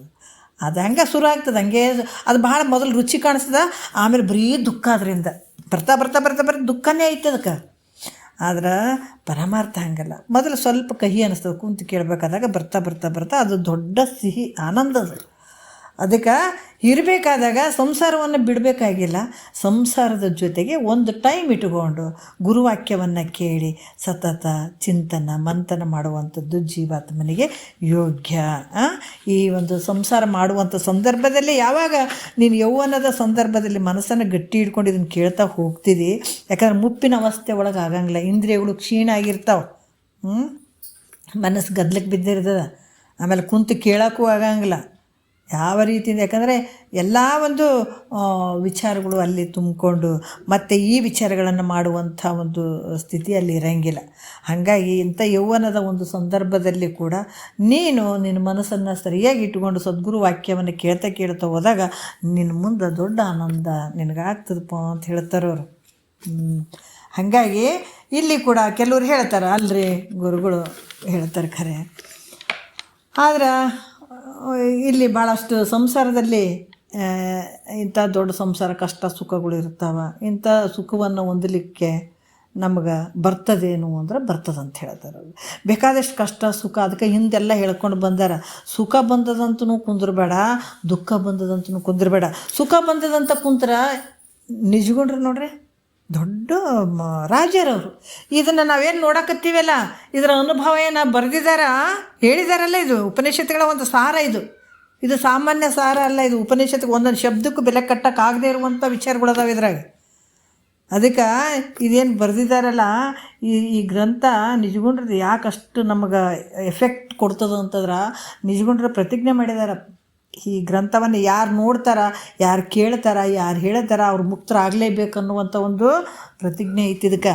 ಮತ್ತು ಇದ್ರಾಗ ಅಡಕಾಗಿದ್ದಾರೆ ಅವರು, ಗ್ರಂಥದಲ್ಲಿ ಅಡಕಾಗಿದ್ದಾರೆ ಅವರು. ನಿಜಗೊಂಡ್ರೆ ಎಲ್ಲೂ ಹೋಗಿಲ್ಲ, ಇದ್ರಾಗೆ ಇದ್ದಾರೆ ಅವರು. ಹಾಗಾಗಿ ಇಲ್ಲಿ ಕೂಡ ಕೆಲವರು ಹೇಳ್ತಾರೆ, ಈ ಸಂಸಾರ ನೋಡ್ರಿ ಭಾಳಷ್ಟು ಕಷ್ಟದಿಂದದ. ಅದಕ್ಕೆ ಕಷ್ಟ ಸುಖ ಏನಿದ್ರು ಕೂಡ ಅದ್ರಾಗ ಕುಂದ್ರು ಬೇಡ್ರಿ ಅಂತ ನಮ್ಮನ್ನು ಕೈ ಹಿಡಿದು ಮುಂದಕ್ಕೆ ಕರ್ಕೊಂಡು ಬಂದಾರ. ನಾನು ಆವಾಗ ಕೆಲವು ವಿಚಾರಗಳು ಬಂದವು. ಅದಕ್ಕೆ ಇಂಥ ಸುಖ ದುಃಖದಾಗ ಕೂಡ ನಮಗೆ ಮುಕ್ತನಾಗಕ್ಕೆ ಬರ್ತದೇನ್ರಿ ಅಂತಂದ್ರೆ, ಸುಖವನ್ನು ಹೊಂದಕ್ಕೆ ಬರ್ತದೇನ್ರಿ ಅಂದ್ರೆ ಬರ್ತದ ಅಂತ ಹೇಳ್ತಾರೆ. ಎರಡನೇ ನುಡಿಯಲ್ಲಿ ಹೇಳ್ತಾರೆ, ಕೊಳನ ಹೊಕ್ಕರೆ ಒಡಲಿನ ತಂಪು ಬಿಸಿಲಿನ ಜಳವನ್ನು ಮಿಕ್ಕ ಮೈಯೊಳು ಕಾಣಬನ್ನಂತೆ ತಿಳಿವಿನ ಸುಖವನ್ನು ವಿಷಯ ಬಾಧೆಯನ್ನು ಸಂಗೊಳಿಸುತ್ತೆ. ಸಮಯ ಒಂದರೊಳು 5 ತಿಹನು ಅಂತ ಹೇಳ್ತಾರೆ ಅವರು. ಏನು ಹೇಳ್ತಾ ಇದ್ದಾರೆ, ಕೊಳನ ಹೊಕ್ಕ ಅಂದರೆ ಕೆರೆಯಲ್ಲಿ, ಕೊಳ ಅಂದರೆ ಕೆರೆ, ಅಲ್ಲಿ ಹೋದಂಥ ಮನುಷ್ಯ ಏನು ಹೇಳ್ತಾ ಇದ್ದಾರೆ ಅಂತಂದ್ರೆ, ಈ ಮನುಷ್ಯ ಈ ಸಂಸಾರವನ್ನು ಮಾಡ್ತಾ ಕೆಲವು ಸಮಯ ನಿನಗಾಗಿ ಇಟ್ಕೋಬೇಕು. ಇದು ಪರಮಾರ್ಥ ಮಂದಿ ಸಲುವಾಗಿ ಅಲ್ಲ, ಚಂದನ ಸಂಸಾರ ಮಾಡೋದು ಮಂದಿ ಸಲುವಾಗಿ. ಆಯಿತಾ? ಈ ಪರಮಾರ್ಥ ಮಾಡುವಂಥದ್ದು ನಿನ್ನ ಸಲುವಾಗಿ ಒಂದು ಸ್ವಲ್ಪ ಟೈಮ್ ಇಟ್ಕೊಳ್ಳೇಬೇಕು ಅಂತ ಹೇಳ್ತಾರೆ ಮಹಾತ್ಮರು. ಮತ್ತು ಕೆಲವ್ರು ಹೇಳ್ತಾರೆ, ಅಲ್ರಿ ನಮ್ಗೆ ಸಂಸಾರ ಭಾಳದ್ರಿ, ಮುಂಜಾನೆ ಆದರೂ ಸಂಜೆ ಕಡೆ ಬರ್ತೀವಿ ಮನೆಗೆ, ಅಂತ ದುಡಿಬೇಕು, ನೀವು ಮನ್ಯಾಗ ಕುಂತಿರ್ತೀರಿ, ನಿಮಗೇನು ಕೆಲಸ ಇರೋಂಗಿಲ್ಲ, ಚಿಂತಿಲ್ಲ, ಅದಕ್ಕೆ ಗುರುಗಳು ವಾಕ್ಯಗಳನ್ನು ಕೇಳ್ರಿ ಅಂತೀರಿ. ನಮಗಾಗ್ಯದ ಅಂತ ಭಾಳ ಜನ ಹೇಳ್ತಾರೆ. ಕೇಳ್ರಿ ಅಂದ್ರೆ ಇಷ್ಟು ಮಾತಾಡಿಬಿಡ್ತಾರೆ ನೋಡ್ರಿ. ನಿಮಗೇನು ಕೆಲಸ ಇಲ್ಲ, ಮನ್ಯಾಗ ಕುಂತಿರ್ತೀರಿ, ಉಣ್ಕೊಂಡು ತಿನ್ಕೊಂಡು ಕುಂತಿರ್ತೀರಿ, ಅದಕ್ಕೆ ಕೇಳ್ರಿ ಅಂತಾರೆ. ನಮ್ಗೆ ಎಲ್ಲಿ ಟೈಮ್ ಇರ್ತದೆ ಕೇಳಕ್ಕೆ ಅಂತ ಹೇಳ್ತಾರೆ. ಭಾಳಷ್ಟು ಜನ ಹಂಗೆ ಅಂತಾರೆ. ಅದಕ್ಕೆ ಪರಮಾರ್ಥ ಕೇಳೋಕೆ ನಮ್ಗೆ ಟೈಮೇ ಸಿಗಂಗಿಲ್ಲಪ್ಪ ಅಂತಂದ್ರೆ ಮಹಾತ್ಮರು ಅದಕ್ಕೆ ಹೇಳ್ತಾರೆ, ಎಷ್ಟು ಕಾರ್ಯಗಳಿದ್ರು ಕೂಡ ನಿನಗೆ ಕೆಲವು ಟೈಮ್ ಇಟ್ಕೋತಿದ್ದಿಲ್ಲ. ನಿದ್ದೆಗೆ ಟೈಮ್ ಇಟ್ಕೋತಿದ್ದಿ, ಊಟಕ್ಕೆ ಟೈಮ್ ಇಟ್ಕೋತಿದ್ದಿ, ಅದಕ್ಕೆ ಇಂಥವ್ಕೆ ಟೈಮ್ ಇಟ್ಕೊಳ್ತಿದ್ದಿ. ನೀ ಸ್ನಾನಕ್ಕೆ ಟೈಮ್ ಇಟ್ಕೋತಿದ್ದಿ, ಎಲ್ಲದಕ್ಕೂ ಟೈಮ್ ಇಟ್ಕೋತಿದ್ದಿ. ಏನು ದಿವಸ ಸ್ನಾನ ಮಾಡಂಗಿಲ್ಲ, ಊಟ ಮಾಡಂಗಿಲ್ಲ, ನಿದ್ದೆ ಮಾಡಂಗಿಲ್ಲ, ಏನು ಮಾಡಂಗಿಲ್ಲ ಹೇಳ, ಎಲ್ಲ ಮಾಡ್ತಿದ್ದಿ, ಅದಕ್ಕೆ ಟೈಮ್ ಇಟ್ಕೊತಿದ್ದಿಲ್ಲ. ಅದ್ರಂಗ ಸಂಸಾರದಲ್ಲಿ ಪರಮಾರ್ಥಕ್ಕೂ ಕೂಡ ಸಮಯವನ್ನು ಇಟ್ಕೋವಂತಾರೆ ಅವರು. ಯಾಕೆ ಹೇಳ್ತಾರೆ ಅಂದ್ರೆ, ಕಿವಿ ಮಾತಿದ್ರು ನೋಡ್ರಿ. ಮಗಳಿಗೆ ತಾಯಿ ಕಿವಿ ಮಾತು ಹೇಳ್ತಿರ್ತಾಳೆ, ನೋಡು ನೀ ಹಿಂಗಿದ್ರು ಚಲೋ ಆತದ ನೋಡು ಮಗಳೇ ಅಂತ ಹೇಳ್ತಿರ್ತಾರಲ್ಲ. ಹಂಗೆ ಮಹಾತ್ಮರು ನಮಗೆ ತಿಳಿಸ್ತಾ ಇದ್ದಾರೆ. ನೋಡು, ಸಂಸಾರದಲ್ಲಿ ಬಿದ್ದಿ ಅಂದ್ರೆ ನೀನು ಬರೀ ದುಃಖ ಐತಿ ನೋಡು, ಅದರಿಂದ ಏನಾಯ್ತು ಹೇಳ, ಅದನ್ನು ಯಾಕೆ ಅಟ್ಟು ನಂಬಿದೆ, ಅದು ಬರ್ತದೆ, ಹೋಗ್ತದೆ. ಇದನ್ನು ಗುರುವಾಕ್ಯವನ್ನು ಕೇಳಿ ಸ್ವಲ್ಪ ತಲೆಗೆ ಇಟ್ಕೊಂಡು ಸ್ವಲ್ಪ ಮುಂದಕ್ಕೆ ಬಾ, ಇದರಿಂದ ನಿನಗೆ ಸುಖನೇ ಐತು ನೋಡು ಮುಂದೆ ಅಂತ ಇಲ್ಲಿ ನಮ್ಮ ಗುರುಗಳು ಎಚ್ಚರಿಕೆ ಕೊಡ್ತಾರೆ ಅವರು. ಅದಕ್ಕೆ ಸದ್ಗುರುಗಳಿಗೆ ಇಂಥ ಒಂದು ಸಂದರ್ಭವನ್ನು ಮಾಡಿಕೊಂಡು ಸದ್ಗುರುಗಳಿಗೆ ಏನೊಂದು ಸ್ವಲ್ಪ ಸಮಯ, ಒಂದು ದಿವಸದಾಗ ಒಂದು 10 ನಿಮಿಷ, ಅರ್ಧ ಗಂಟೆ ನೀ ಎಷ್ಟು ಮಾಡು. ಅದಕ್ಕೆ ಹೇಳ್ತಾರೆ, ನೀ ಸಂಸಾರ ಎಷ್ಟಾರ ಮಾಡು, ಅದ್ರ ಫಲ ಏನು ದುಃಖಕ್ಕೆ ತೊಗೊಂಡು ಹೋಗ್ತದೆ. ಆದ್ರೆ ಒಂದು ದಿವಸದಾಗ ನೀನು 5 ನಿಮಿಷ ಪರಮಾರ್ಥವನ್ನು ಮಾಡು, 5 ನಿಮಿಷ ಗುರುವಾಕ್ಯ ಕೇಳು, ನಿನಗೆ ತಾಕತ್ತು ಕೊಡ್ತದೆ, ಬಲ ಕೊಡ್ತದೆ, ನಿನಗೆ ಸುಖಕ್ಕೆ ತೊಗೊಂಡು ಹೋಗ್ತದೆ. ಅದಕ್ಕೆ ಒಂದು ಆ ಟೈಮ್ ನಿನಗೆ ಇತ್ತು ಅಂದಾಗ ಸದ್ಗುರುಗಳಿಗೆ ಶರಣಾಗತನಾಗಿ ಸತ್ಶಾಸ್ತ್ರಗಳನ್ನು, ಸತ್ಯ ವಸ್ತುವನ್ನು ತಿಳಿಸಿಕೊಡುವಂಥ ಶಾಸ್ತ್ರಗಳು, ನಿನ್ನ ಮೂಲ ವಸ್ತುವನ್ನು ತಿಳಿಸಿಕೊಡುವಂಥ ಶಾಸ್ತ್ರ ಇರಬೇಕದು. ನಿನ್ನ ಸ್ವರೂಪವನ್ನು ತಿಳಿಸಿಕೊಡುವಂಥ ಶಾಸ್ತ್ರ ಇರಬೇಕು. ಜನನ ಮರಣದಿಂದ ಬಿಡುಗಡೆ ಮಾಡುವಂಥ ವಿಚಾರ ಇರಬೇಕದು. ಅಂಥ ಸತ್ಶಾಸ್ತ್ರವನ್ನು ಶ್ರವಣ ಮಾಡಿ ಸ್ವಸ್ವರೂಪದ ಅನುಭವವನ್ನು ನೀನು ತೊಗೊಳ್ಬೇಕಾಗ್ತದೆ, ಅನುಭವಿಸ್ಬೇಕಾಗ್ತದೆ. ಇದು ಭಾಳ ಯೋಗ್ಯ ಜೀವನಿಗೆ. ಮತ್ತು ಸಂಸಾರದಲ್ಲಿ ಅನೇಕ ಕಷ್ಟಗಳನ್ನು ಅನುಭವಿಸುವ ಕಾಲದಲ್ಲಿ ಸ್ವರೂಪ ಸುಖ ಹೆಂಗೆ ಅನುಭವಿಸೋಕೆ ಬರ್ತದೆ ರೀ? ನಮಗೆ ನೋಡಿದ್ರೆ ಕಷ್ಟ ಭಾಳ ಐತಿ. ಗುರುವಾಕ್ಯ ತಲೆಗೆ ಹೋಗೋವಲ್ಲ, ಹೌದಲ್ಲ? ನಮ್ಗೆ ಆಗ್ತಾವೆ ಭಾಳಷ್ಟು. ಯಾರು ಕಷ್ಟ ಇದ್ದರೂ ಕೂಡ ಇದ್ರಾಗ ಹೋರಾಟ ಮಾಡ್ತಾರಲ್ಲ, ಈ ಗುರುವಾಕ್ಯವನ್ನು ಮರಿದೇನೆ ಅವು ವಿಚಾರಗಳನ್ನು ತೊಗೊಂಡು ಅದೇ ಪ್ರಕಾರ ಆ ಸ್ವರೂಪದಲ್ಲಿ ಇರೋಕ್ಕೆ ಪ್ರಯತ್ನ ಮಾಡ್ತಾರಲ್ಲ, ಅದು ಭಾಳಷ್ಟು ಶ್ರೇಷ್ಠವಾದಂಥದ್ದು. ಯಾಕಂದರೆ ಇದು ಆಗಂಗಿಲ್ಲರಿ ಅಂತ ಅನ್ನೋಕ್ಕೆ ಸಾಧ್ಯ ಇಲ್ಲ. ನಾವು ಪ್ರಾಕ್ಟಿಕಲ್ಲಾಗಿ ನಮ್ಮ ಕಣ್ಣೆದುರಿಗಿಂತ ಮಹಾತ್ಮರನ್ನು ನೋಡಿದ್ದೀವಿ. ಹಾಗೆ ಯಾವ ರೀತಿ ಅಂತಂದ್ರೆ ನೋಡ್ರಿ, ಭಾಳಷ್ಟು ವಿಚಾರಗಳನ್ನು ನೋಡಿದ್ದೀವಿ, ಅಂಥ ಮಹಾತ್ಮರನ್ನು ನೋಡಿದ್ದೀವಿ. ಅದಕ್ಕೆ ಶಾಸ್ತ್ರದಾಗ ಅಷ್ಟೇ ಇಂಥವ್ರು ಅದ ರೀ, ಮತ್ತು ಕಡೆಗೆ ಹಿಂಗೆ ಇರ್ತಾರೇನ್ರಿ ಅಂತ ಅನ್ನಂಗಿಲ್ಲ. ಎದುರುಗಡೆನೂ ಕೂಡ ನೋಡಿದ್ದೀವಿ ಇಂಥವ್ರನ್ನ. ಎಂಥ ಒಂದು ಶರೀರಕ್ಕೆ ಬಾಧೆಗಳು ಬಂದು ಇನ್ನೇನು ಶರೀರ ಹೋಗ್ತದಂತಾಗೂ ಕೂಡ ಗುರುವಾಕ್ಯದಲ್ಲೇ ಇದ್ದುಕೊಂಡೆ ಹೋಗ್ಲಿ ಶರೀರ, ಯಾವಾಗನ ಹೋಗಲಿ ಅಂಥವ್ರು ಅದಾರ. ಸಂಸಾರ ಕಡೆ ಗಮನ ಹಾಕದೇನೆ ಇದು ಬಿಡುಗಡೆ ಆಗ್ತದಲ್ಲ, ಭಾಳ ಒಳ್ಳೆಯದಂತ ಖುಷಿಯಾಗಿ ಪಟ್ಟು 5-10 ನಿಮಿಷದಾಗ ತಿಳ್ಕೊಂಡು ಹೋದವರು ಅದಾರ, ಹಂಗೆ ಅದಾರ. ಅದಕ್ಕೆ ಈ ರೀತಿ ಕೂಡ ಏನು ಹೇಳ್ತಾರೆ, ಸಂಸಾರ ಕಷ್ಟಗಳನ್ನು ಅನುಭವಿಸ್ತಿದ್ರು ಕೂಡ ಅನೇಕ ಕಷ್ಟಗಳು ಅದಾವ್ರಿ. ಅಂಥ ಒಂದು ಕಷ್ಟಗಳದಾಗ ನಮಗೆ ತಲೆಗೆ ಹೆಂಗೆ ಹೋಗ್ಬೇಕು? ನಮ್ಮ ಮುಂಜಾನೆಲಿಂದ ಒಂದು ಸ್ವಲ್ಪ ಏನಾರು ವ್ಯತ್ಯಾಸ ಆಗಿರ್ಬೇಕು ಸಂಸಾರದಾಗ, ಈ ವಾಕ್ಯಗಳು ತಲೆಗೆ ಹೋಗಂಗಿಲ್ಲ ಅಲ್ಲ, ಹಂಗೆ ಇಟ್ಕೊಂಡು ಕುಂತಿರ್ತೀವಿ ನಾವು. ಯಾಕಂದ್ರೆ ಅದೇ ದೊಡ್ಡದಾಗಿರ್ತದೆ, ಸಂಸಾರ ವಿಚಾರಗಳು ದೊಡ್ಡದಾಗಿರ್ತದೆ. ಈ ಗುರುಗಳ ವಾಕ್ಯ ನಮಗೆ ಎಲ್ರಿ ತಲೆಗೆ ಹೋಗ್ತದೆ? ಇಂಥ ವಿಚಾರ, ಇಂಥ ಸುಖವನ್ನು ಹೆಂಗೆ ಅನುಭವಿಸೋಕ್ಕಾಗ್ತದೆ? ನಮಗೆ ಭಾಳಷ್ಟು ತಾಪತ್ರೆಗಳು ಅದಾವೆ, ಒಂದಲ್ಲ ಎರಡಲ್ಲ. ಮಕ್ಳ ಚಿಂತೆ, ಆ ಚಿಂತೆ, ಈ ಚಿಂತೆ, ದುಡಿಯೋ ಚಿಂತೆ, ರೊಕ್ಕದ ಚಿಂತೆ, ರೂಪಾಯಿ ಚಿಂತೆ, 1-2 ಎಲ್ಲರಿಗೆ ಅದಾವೆ. ಒಬ್ಬೊಬ್ರಿಗೆ ಒಂದೊಂದು ಥರ. ಕೋಟ್ಯಾಧಿಪತಿ ಇದ್ದವ್ರಿಗಿಲ್ಲ ಅಂತೀರೇನು? ಅವ್ರಿಗೂ ಒಂದೊಂದು ಚಿಂತೆ. ಇವ್ರಿಗೆ ಆ ರೋಗದನ್ನ ಚಿಂತಿರ್ತದೆ, ಸಾವಿನ ಚಿಂತಿರ್ತದೆ ಅವ್ರಿಗೆ. ಭಾಳ ಕೋಟ್ಯಾಧಿಪತಿ ಅದಾರಪ್ಪ, ಅವ್ರು ನೆಮ್ಮದಿ ಅದಾರಂತ ಅನ್ನಂಗಿಲ್ಲಲ್ಲಿ. ಅವ್ರಿಗೇನು ಚಿಂತಿರ್ತದೆ? ಅಯ್ಯೋ ದೊಡ್ಡ ರೋಗ, ಯಾವುದೊಂದು ರೋಗ ಬಂದಿರ್ತದೆ ಅಥವಾ ಏನನ್ನ ಚಿಂತಿರ್ತಾವೆ ಅವ್ರಿಗೂ. ಇನ್ನಾಯ್ತು ವಯಸ್ಸಾಯ್ತಪ್ಪ, 60 ವಯಸ್ಸಾಯ್ತು, ಇನ್ನು ಸಾಯೋದು ಬಂತಲ್ಲಪ್ಪ, ಹೆಂಗೆ ಮಾಡೋದು? ಇನ್ನೊಂದು ಸ್ವಲ್ಪ ದಿವಸ ಸತ್ತೋಗ್ಬಿಡ್ತೀವಿ. ಆ ಚಿಂತೆನ ಒಕ್ಕೊಂಡ್ಬಿಡ್ತೀವಿ. ಯಾವುದಾರ ಒಂದು ಚಿಂತೆ ಒಕ್ಕೊಂಡೇ ಬಿಟ್ಟಿರ್ತದೆ ಅವರಿಗೆ. ಅದಕ್ಕೆ ಬಡವರಿಗೆ ನಮ್ಗೆ ಹೊಟ್ಟಿಗೆ ಚಿಂತೆ, ನಿನಗೂ ಹೊಟ್ಟಿಗೆ ಚಿಂತೆ, ಇನ್ನೊಬ್ರಿಗೂ ಚಿಂತೆ, ಎಲ್ಲರಿಗೂ ಚಿಂತಿರ್ಲಾರ್ದವ್ರು ಯಾರೂ ಇಲ್ಲ. ಅದ್ರ ಚಿಂತಿರ್ಲಾರ್ದವ್ರು ಒಬ್ಬರೇ ಅಂದ್ರೆ ತತ್ವಜ್ಞಾನವನ್ನು ಅರ್ಥಕೊಂಡಂಥ ಮಹಾತ್ಮರು ಒಬ್ಬರೇ ಚಿಂತಿಲ್ದಿರೋರು, ಶಾಂತರು ಅಂತ ಹೇಳ್ತಾರೆ ಅವ್ರಿಗೆ. ಮತ್ತು ಉಳಿದವ್ರು ನಾವು ಶಾಂತರದೀವ್ರಿ ಅಂದ್ರೆ ಏನು ಗೊತ್ತಿರಲಾರ್ದ, ಶಾಸ್ತ್ರನೂ ಕೇಳಿಲ್ಲ, ಏನಿಲ್ಲ. ನಮ್ಮಲ್ಲಿ ರೊಕ್ಕದವ್ರನ್ನೇ ಭಾಳ ಶಾಂತರದವ್ರು. ಯಾವ ಶಾಂತರಿಲ್ಲ, ಮನಸ್ಸಿನ ರೋಗ ಇದು. ಎಲ್ಲರಿಗೆ ಕಾಡುವಂಥದ್ದು ಇದು ಮನಸ್ಸಿನ ರೋಗ. ಯಾರು ಶಾಂತರು ಇಲ್ಲಿ ಜಗತ್ತಿನೊಳಗೆ. ಯಾರು ಇದನ್ನು ಕೇಳಲಾರ್ದ ಒಂದು ಗುರುವಾಕ್ಯವನ್ನು, ಜ್ಞಾನವನ್ನು ಪಡ್ಕೊಳ್ಳೋದೇ ಇದ್ದಂಥವ್ರು ಯಾರು ಅಲ್ಲಿ ಎಲ್ಲ ಭಾವರೋಗದಿಂದ ಬಳಲುವಂಥವ್ರೆ, ದುಃಖಿಗಳೇ ಎಲ್ಲರೂ ಜಗತ್ತಿನೊಳಗೆ. ಅದಕ್ಕೆ ಇಲ್ಲಿ ಕೂಡ ಏನು ಹೇಳ್ತಾರೆ, ಹೌದು ಸಂಸಾರದ ಕಷ್ಟಗಳನ್ನು ಅನುಭವಿಸ್ತಿದ್ರು ಕೂಡ ಸ್ವರೂಪ ಸುಖವನ್ನು ಅನುಭವಿಸ್ಲಿಕ್ಕೆ ಬರ್ತದೆ. ಯಾಕೆ ಬರೋಂಗಿಲ್ಲ? ಬೇಕಾದಷ್ಟು ಕಷ್ಟ ಅದಂತಂದ್ರೂ ಕೂಡ ಇಂಥ ಆನಂದವನ್ನು ಅನುಭವಿಸ್ಲಿಕ್ಕೆ ಬರ್ತದೆ. ಆ ಕಷ್ಟದ ಜೊತೆ ಹೆಂಗೆ ಬರ್ತದೆ ಅಂದ್ರೆ, ಒಬ್ಬ ಕೆರೆಯಲ್ಲಿ ಹೋದಂಥ ಮನುಷ್ಯ, ಭಾಳ ಬಿಸಿಲಿರ್ತದೆ ನೋಡ್ರಿ, ಭಾಳ ಬಿಸಿಲಿತ್ತು, ಕೆರೆ ಅದ, ಕೆರೆಯಲ್ಲಿ ಹೋದಂಥ ಒಬ್ಬ ಮನುಷ್ಯ ಎಷ್ಟು ನೀರಲ್ಲಿ ಹೋಗ್ತಾನೆ, ಅಷ್ಟು ಶರೀರದಲ್ಲಿ ನೀರಿನ ತಂಪು ಅನುಭವಿಸ್ತಾನಿಲ್ಲ. ನೋಡ್ರಿ, ಸೂಕ್ಷ್ಮದ ನೋಡ್ರಿ, ಭಾಳಷ್ಟು ವಿಚಾರಗಳನ್ನು ತಿಳ್ಕೊಳ್ಬೇಕು. ಭಾಳ ಅದ್ಭುತವಾಗಿ ಹೇಳಿದ್ದಾರೆ ನಿಜಗುಂಡ್ರು. ಅದಕ್ಕೆ ನಮಗೆ ಭಾಳ ಕಷ್ಟ ಐತಪ್ಪ, ಇದೆಲ್ಲ ಇಂಥ ಸುಖವನ್ನು ಅನುಭವಿಸೋಕ್ಕಾಗಂಗಿಲ್ಲ ಅಂದ್ರೆ ಅದಕ್ಕೆ ದುಷ್ಟ ಅಂತ ಹೇಳಕತ್ತಾರ ಅವರು. ಏನು ಹೇಳಕತ್ತಾರ ಅಂದ್ರೆ, ಕೆರೆ ಬಿಸಿಲು ಭಾಳ ಐತೆ, ಕೆರೆ ನೀರು ಅದಾವ, ಮತ್ತು ನೀರಿನ ಒಳಗೆ ನಾವು ಹೋಗ್ತೀವಿ, ನಡು ಹೋಗ್ತೀವಿ, ಅಥವಾ ಹೊಳಿ ಇರ್ತದೆ, ಹೊಳಿಯಲ್ಲಿ ನಾವು ಸ್ನಾನಕ್ಕಂತ ಹೋಗಿರ್ತೀವಿ, ನೀರು ಕಡಿಮೆ ಇರ್ತಾವೆ, ಮಧ್ಯೆ ಹೋಗ್ತೀವಿಲ್ಲ, ಮಧ್ಯೆ ಹೋದಾಗ ಈ ಒಂದು ನಡುತನ ನೀರು ಇರ್ತಾವೆ, ಹೌದಲ್ಲ? ನೀರಿದ್ದಾಗ ಅಷ್ಟು ನೀರು ಎಷ್ಟದಾವ ಅಷ್ಟು ತಂಪು ಅನ್ಭೋಗಿಸ್ತದಿಲ್ಲ. ಈ ಈ ಈ ಸೊಂಟದಿಂದ ಕೆಳಗಡೆ ತಂಪಿರ್ತದೆ, ಯಾಕಂದ್ರೆ ನೀರಿನಾಗ ಇರ್ತೀವಲ್ಲ, ತಂಪಿರ್ತದೆ. ಉಳಿದ ಶರೀರ ಏನಾಗ್ತದೆ, ಮ್ಯಾಲೆ ಇಲ್ಲಿ ಬಿಸಿಲಿನ ಝಳ ಬಿಡ್ತಿರ್ತದೆ ಮ್ಯಾಲೆ. ಇದು ಒಂದು ನಡುವಿನಿಂದ ಮೇಲ್ಗಡೆ ಬಿಸಿಲು ಬಡಿತಿರ್ತದೆ, ಈ ನಡುವಿನಿಂದ ಕೆಳಗಡೆ ತಂಪಾಗಿರ್ತದೆ ನೀರಿಂದು. ಹೌದಲ್ಲ, ಈ ಥರ ಅನುಭವಿಸ್ತಾನೆ. ನೀರಿನಿಂದ ಆಗ್ತಕ್ಕಂಥ ತಂಪನ್ನು, ಬಿಸಿಲಿನಿಂದ ಆಗ್ತಾ ಇರುವಂಥ ಈ ಝಳ, ಆ ಒಂದು ಸೆಕೆ ಅಥವಾ ಬಿಸಿಲಿನ ತಾಪ, ಇವೆರಡು ಒಂದೇ ಕಾಲದಲ್ಲಿ ಅನುಭವಿಸ್ತಾನಿಲ್ಲ ಆತ. ಕೆಳಗಡೆ ನೀರಿನಿಂದ ತಂಪೈತಪ್ಪ ಅಂತ ಅನುಭವಿಸ್ತಾನ, ಈ ಮೇಲ್ಗಡೆದು ಏನು ಬಿಸಿಲೈತಪ್ಪ ಅಂತ ಮ್ಯಾಲಿಂದು ಬಿಸಿಲಿನ ತಾಪ ಅನುಭವಿಸ್ತಾ ಇರ್ತಾನೆ. ಹೌದಲ್ಲ, ಹಾಗೆ ಸಂಸಾರದಲ್ಲಿದ್ದ ಪುರುಷನು ಸದ್ಗುರುಗಳಿಂದ, ಸತ್ಶಾಸ್ತ್ರಗಳಿಂದ ತನ್ನ ಸ್ವರೂಪವನ್ನು ತಿಳ್ಕೊಂಡು ಆನಂದವನ್ನು ಮತ್ತು ಸಂಸಾರದಲ್ಲಿರುವಂಥ ಶಬ್ದ ಸ್ಪರ್ಶ ಇವೆಲ್ಲ ವಿಷಯಗಳಿಂದ ಆಗ್ತಕ್ಕಂಥ ಬಾಧೆಯನ್ನು ಒಂದೇ ಸಮಯದಲ್ಲಿ ಅನುಭವಿಸ್ತಾನೆ. ಸಂಸಾರದಲ್ಲಿ ಏನು ಕಷ್ಟ ಐತಪ್ಪ ಅಂತ ಅನ್ನುವಂಥ ಆ ಒಂದು ವಿಚಾರವನ್ನು ಮತ್ತು ಗುರು ಹೇಳಿದಂಥ ವಾಕ್ಯವನ್ನು ತಗೊಂಡು ಆ ಒಂದು ಆನಂದವನ್ನು, ಆ ಸುಖವನ್ನು ಕೂಡ, ಆಮೇಲೆ ಈ ತಾಪತ್ರಯಗಳು ಏನಾಗ್ತವೆ ಸಂಸಾರದಲ್ಲಿ ಬರುವಂಥ ಏನು ಶಬ್ದಾದಿ ವಿಷಯಗಳಿಂದ ಆದಂಥ ಒಂದು ಪ್ರಾರಬ್ಧ ರೂಪವಾದಂಥ ಒಂದು ದುಃಖ, ಎರಡನ್ನೂ ಒಂದೇ ಸಲಕ ಅನುಭವಿಸೋಕೆ ಬರ್ತದೆ ನೋಡ್ರಿ.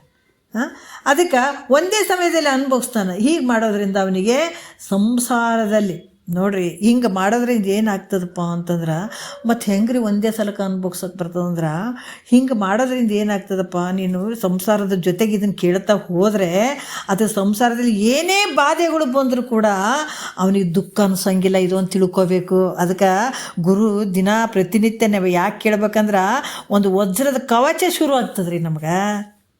ಯಾಕೆ ಇಷ್ಟೆಲ್ಲ ಹೇಳ್ತಾರೆ, ಅದಕ್ಕೆ ಯಾರು ಇದನ್ನು ಕುಂತು ಕೇಳ್ತಾರೆ ನೋಡ್ರಿ, ಅವ್ರು ಪುಣ್ಯಾತ್ಮರು ಅನ್ಬೇಕು. ಅದು ತಿಳಿದಾರ ಕೇಳಲಿ, ತಿಳಿಲಾರ್ದವ್ರ ಕೇಳಿ. ಯಾರು ಕೇಳ್ತಾ ಏನಾಗ್ತದ, ಅಪ್ಪ ಅಮ್ಮ ಇದು ಮಾಂಸಮಯವಾದಂಥ ಶರೀರವನ್ನು ರೆಡಿ ಮಾಡಿದಾರ, ಸದ್ಗುರುನಾಥ ವಜ್ರ ಕಾಯವನ್ನು ರೆಡಿ ಮಾಡ್ತಾನೆ. ನೀನು ಇದ್ರ ಜೊತೆ ಸಂಸಾರವನ್ನು ಮಾಡು, ಇಂಥ ಗುರುವಾಕ್ಯವನ್ನು ತಗೊಂಡು ನೀನು ಮಾಡಿದ್ದೆ ಆದ್ರೆ ಇಲ್ಲಿ ಏನಾಗ್ತದಪ್ಪ ಅಂದ್ರೆ ವಜ್ರಕಾಯ ಶುರು ಆಗ್ತದೆ. ಎಷ್ಟೇ ಪ್ರಾರಬ್ಧ ರೂಪವಾದಂಥ ಬಾಧೆಗಳು, ತೊಂದರೆಗಳು, ಕಷ್ಟಗಳು, ದುಃಖಗಳು ಬಂದರೂ ಕೂಡ ಅದು ನಿನಗೇನು ಮಾಡೋಕ್ಕೆ ಸಾಧ್ಯ ಇಲ್ಲ. ಅದು ಯಾಕಂದ್ರೆ ನೀನು ದುಃಖನೇ ಅನ್ಸಂಗಿಲ್ಲ. ಅದು ಏನು ಬಂದರೂ ಕೂಡ ಅಲ್ಲಿ, ಯಾಕಂತಂದ್ರೆ ಎಷ್ಟೇ ಬಾಧೆಗಳು ಬಂದರೂ ಕೂಡ ಆತಗೆ ದುಃಖ ಅನಿಸೋದಿಲ್ಲ. ಯಾಕಂದ್ರೆ ಆತನ ಚಿತ್ತ ವೃತ್ತಿಗಳೆಲ್ಲವೂ ಏನಂದ್ರೆ ಆತನ ಮನಸ್ಸಿನ ಭಾವನೆಗಳು, ವೃತ್ತಿಗಳು ಎಲ್ಲವೂ ಸ್ವರೂಪ ಆನಂದದಲ್ಲಿರುವುದರಿಂದ ಆ ಸಂಸಾರದ ದುಃಖ ತೋರಂಗಿಲ್ಲ ಆತಗೆ.